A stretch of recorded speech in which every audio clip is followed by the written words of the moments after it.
Hello and welcome to TechX. Claire Pope, Director of Growth from Hospitality Solutions, responsible for the retail growth team, joins me today to discuss how retailing drives additional revenue streams for hotels through gift cards and experience vouchers. Welcome, Claire.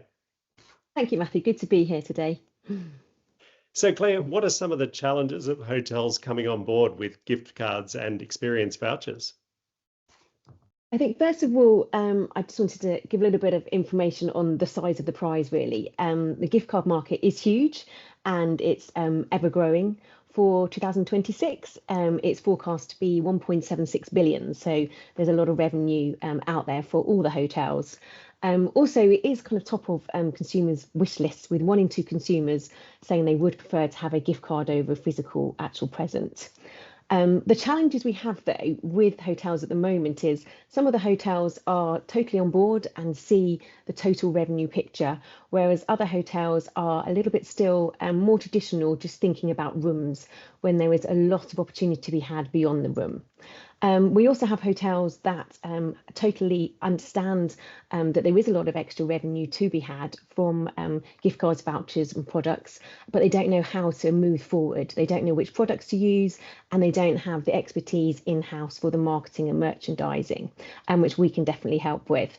And then lastly, there is also the element that the gift card is not just a gift card in itself, it's that after sale as well. So when the customer comes to the hotel and use theirs gift card, for example, for a spa experience, they may well come to the restaurant afterwards for lunch. So there's that additional spend in the hotel, and 75% of recipients do actually overspend on their gift cards. So there's a lot of revenue to be had, which I think is very exciting for hotels moving forward. So what are some of the opportunities available to hoteliers today through the sale of gift vouchers? I think there's lots of opportunities, first of all, from the monetary gift cards, and we have both digital gift cards and the physical gift cards. And we're seeing a big increase in physical gift cards now from a sustainability point of view. So very much gone are the days of the plastic gift card. It's very much about sustainable, 100% recyclable materials, even the likes of bamboo cards. And then we have the real growth of the experience market. So everyone wants to have that more personable gift, whether it is that afternoon tea for your mum or a cooking class for dad. There really is that opportunity to really share with your loved ones the memories as well. And there's also the growth in certain areas like the spa and wellness market, for example. We're seeing huge growth in that globally. So again, that's an idea, extra area that you can tag onto for gift cards. So we see some key spikes throughout the year. Gift cards have traditionally been, a major spike at Christmas. And really, I think Christmas Eve is probably the biggest day of the year for gift card sales. But we're now seeing the increase or the surge of other periods throughout the year, like Black Friday and Cyber Monday. So how can hoteliers take advantage of these retail peaks through gift card sales? Yeah, I mean, definitely 100% agree with you there. And we do still see the last minute shoppers. As you said, we see huge spikes on last minute kind of panic buying on Christmas Eve and Christmas Day, actually, as well, the last few years. But we also work really closely with a lot of our hotel brands to create spikes throughout the year. So obviously, big spike in Q4, but we see spikes throughout the year, from Chinese New Year to Valentine's Day to Mother's Day to Eid. And we look at sort of global holidays and regional holidays, but also there's just all year gifting for birthdays, for anniversaries, for retirement. So it really is the gift that keeps on giving kind of all year round, really. How do you enable, there's multiple formats of gift vouchers now. It's not just a physical gift card that you purchase and it gets mailed to you. There's now digital gift cards as well, and experience vouchers. So how do you enable gift card promotions now across multiple channels, both online and offline? Yes, so it's very much having that omni-channel approach. So we really encourage the hotels to really reach out to the customers in many touch points as possible. Because you mentioned that is online via the storefronts, but it's also offline on property. A lot of hotels see walk-ins and people buying the gift cards from having a lovely experience at the hotel previously or while they're staying there. And it's also making sure you are reaching out to them. It might be QR codes, it can be through social media, through online campaigns, through your email databases as well. But it's trying to reach out to your customer through the apps as well, in as many ways as you can to really showcase the gift card experiences. So Claire, you have a lot of customers using gift cards and experience vouchers at the moment. Can you give us some case studies, some examples of hoteliers out there who are really taking advantage of gift cards and what their success looks like? Sure, yes. So first of all, I can just show you here. So this is Botanic Sanctuary. So they're based in Belgium, in Europe, and we've been working with them for a few years now. And they, again, very much take an omni-channel approach. We sell both monetary and physical cards and experiences with them.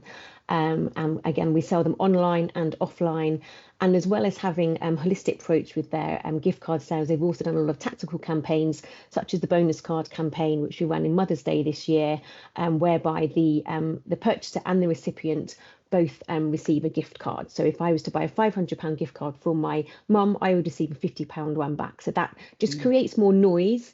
It's very a tactical promotion, but again, it really helps drive more traffic to the site and more sales throughout the year. So I can just actually show you. So this is an example of Botanic Sanctuary, who are based in Belgium. So as I mentioned, they sell gift cards, digital and physical gift cards, and also experiences and corporate gifting, which is bulk buying a large amount of gift cards. But here they have like a real sort of marketplace of experiences, really, where you have your top experiences from dining, from spa, from stay packages, and even sort of local packages as well, so working with local providers. So they really are making sure they're hitting all the key target areas for their customers and maximising those additional revenue streams from the gifting environment. That's an example of Botanic Sanctuary. Another example we have is Capella Sydney.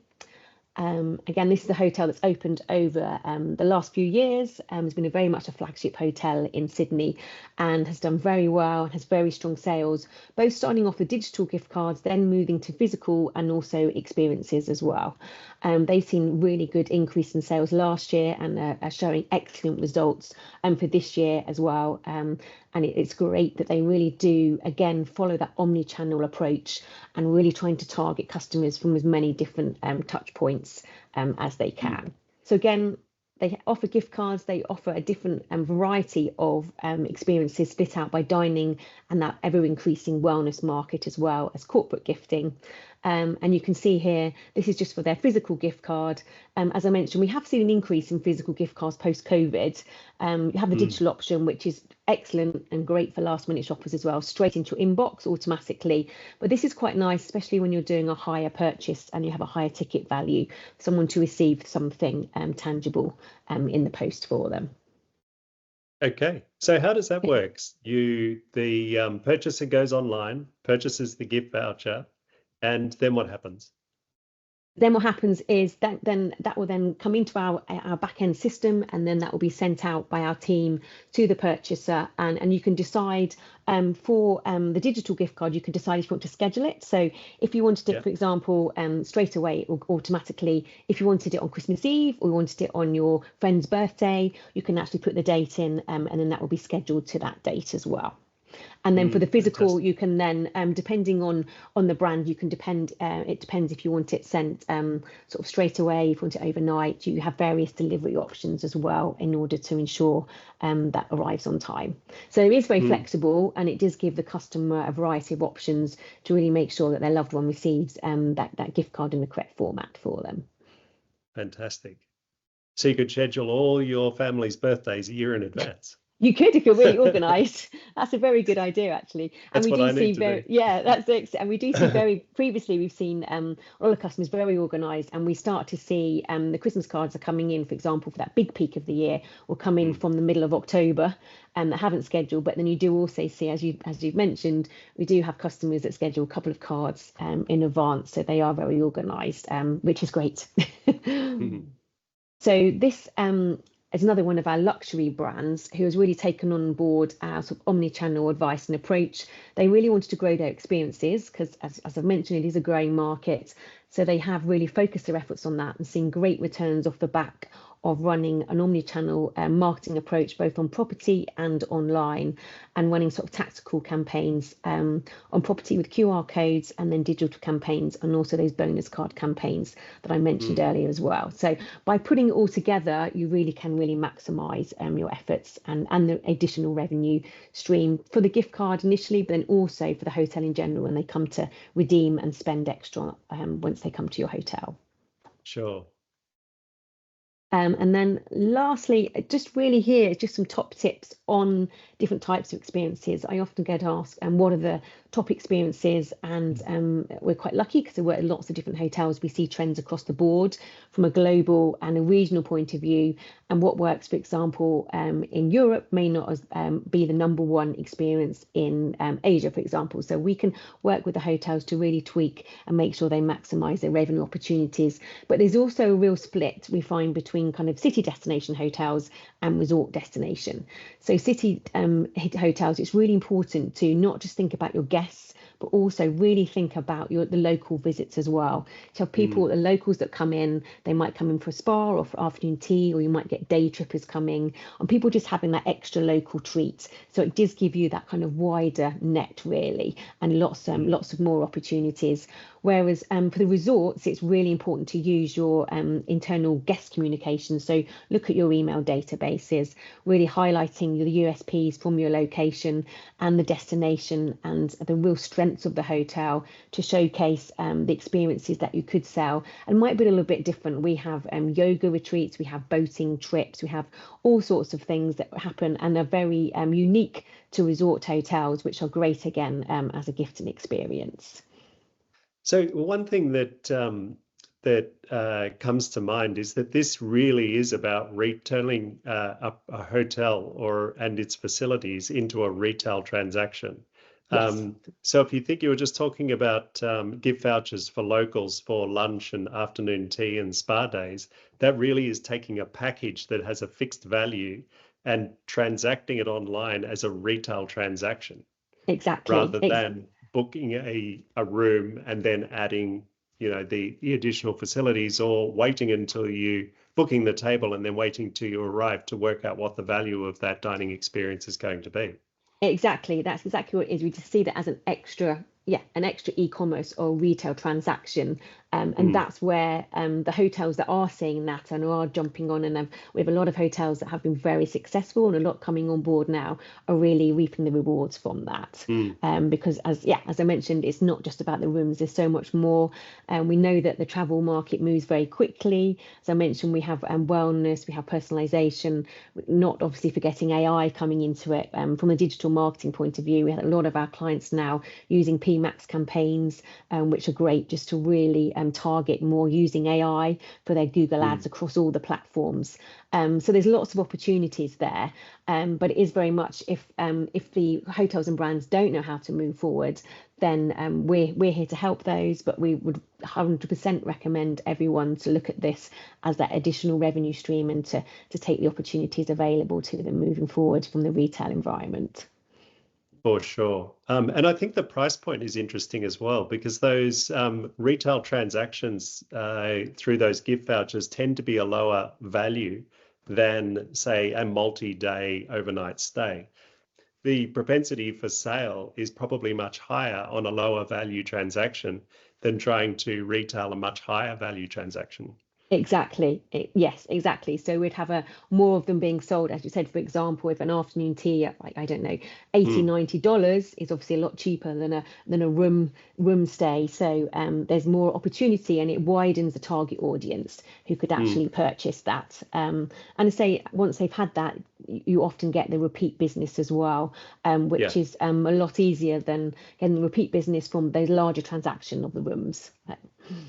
So Claire, can you tell me about the commercial model for gift cards and experience vouchers for hoteliers who maybe don't have a capital or an operating budget to get on board? How can they get started?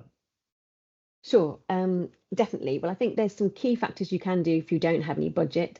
First thing I would say is signposting from brand.com. So you need to make sure the customers are aware that your gifting storefront exists. So the best way to do that is to put the navigation on your homepage and also on any sub pages, so on hotel specific pages or experience pages or dining or spa pages. So you're really the whole time signposting them directly to the gift card to make that purchase. Secondly, you've got a wealth of information with their own databases. So they have their own email databases. So you can, of course, email out to your customers, telling them about the gift cards and experiences. You can also add an email signature to your own email to promote the gift cards and again, just signpost more through to the site. And from a social media point of view, I mean, organic posts are brilliant. And I think they're often a lot more authentic as well. And I definitely advise using more sort of lifestyle style images rather than, say, a picture of a gift card, because people are more enticed by that dining experience or that spa experience. And some of the best results we've seen actually the last few years is where some of the, not even the marketing team, where some just hotel staff have actually done some reels within the hotel, really authentic, just really promoting the areas and the gift cards off the back of that. And that's where the content starts to be shared and you start to create more traffic and drive more noise. So there are options available. Obviously, if you have got marketing spend, then I would recommend digital marketing to drive, as I mentioned, about the PMAX campaigns or paid social media campaigns. But there is a lot you can do, and also with sort of QR codes on property as well. So there's definitely options you can jump on straight away. But I always say to people, signposting, email, and organic social media are the top three, really. Claire, thank you so much for sharing your valuable insights today. It's been a pleasure speaking with you. Pleasure. Lovely to catch up with you, Matthew. Thank you very much. Thank you. Thanks for joining us today. Take care and safe travels.